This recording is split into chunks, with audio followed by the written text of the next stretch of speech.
Good morning, everyone. I'm Jamison Euler. I want to welcome you to 10 Tampa Bay Plus. We want to get to a live news conference right now with Hillsborough County Sheriff Chad Cronister talking about a homicide investigation in Valrico. Let's go ahead and listen in. A death investigation that appears to be a murder-suicide with all parties accounted for.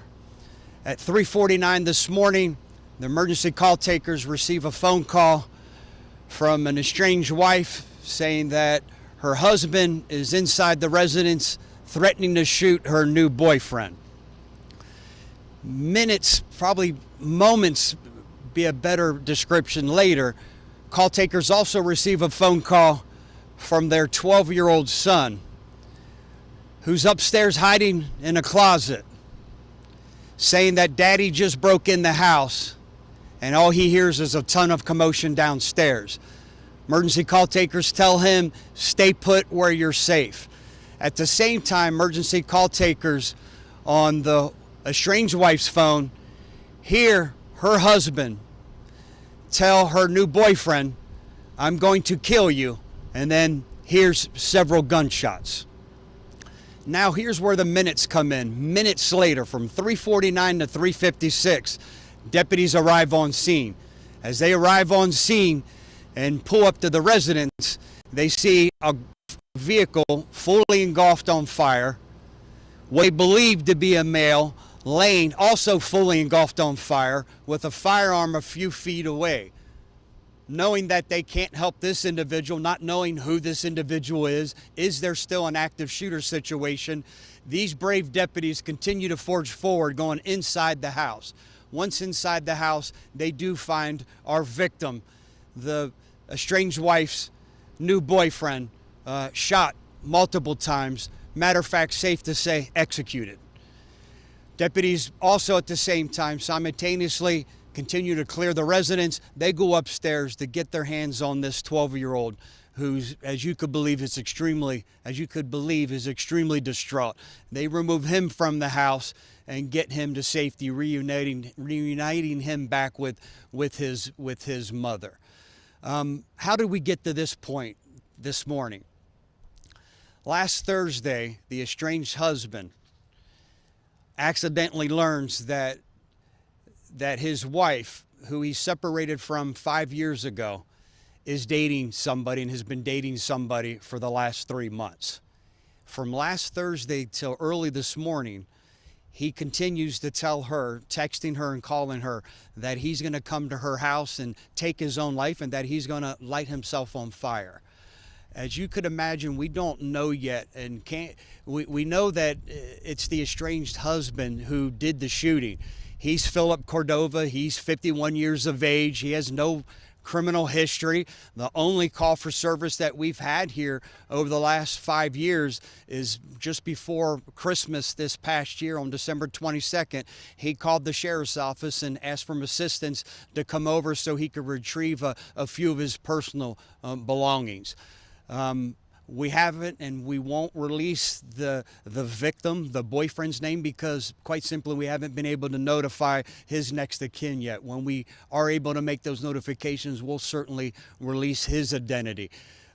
We can't say with all certainty that the person that we had to extinguish here, this fully engulfed individual that used some type of flammable device or flammable liquid to light himself in his vehicle on fire.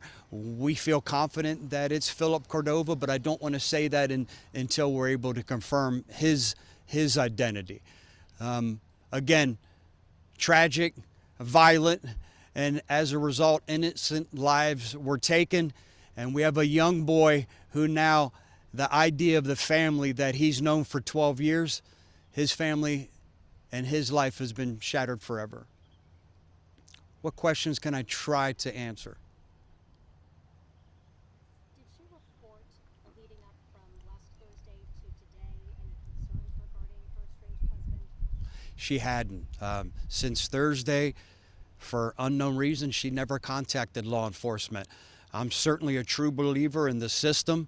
and would have liked to believe that maybe we could have got some injunction. Maybe we could have went and made contact with the estranged husband. Maybe we could have got the estranged husband some type of help where he wouldn't have felt that this type of violence was his, and taking his own life was his own option.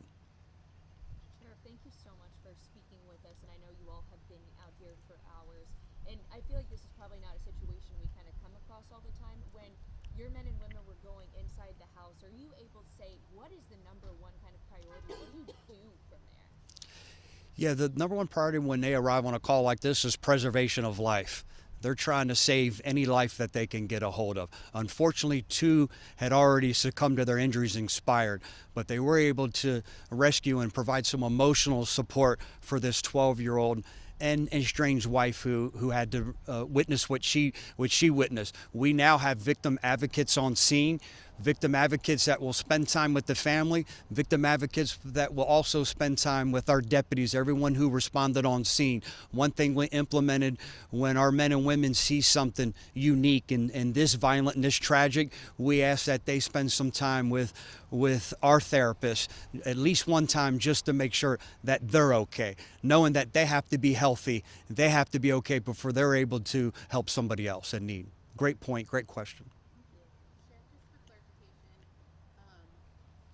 the boyfriend was shot and killed, and the estranged husband, you believe, is the person who did that, but you can't confirm that he is the person who is involved. The estranged wife's boyfriend, who she's been dating for 3 months, was executed. He was shot multiple times. We can confirm his identity. Unfortunately, I can't release that yet because we haven't been able to reach next of kin, and I certainly don't want them to find out by one of these reliable and trustworthy media sources that are here today. We know that the estranged husband, Philip Cordova, is the one that did the shooting. We feel confident that that's the person who we believe took his own life here in the driveway. Did he take his own life before lighting himself on fire? We don't know that.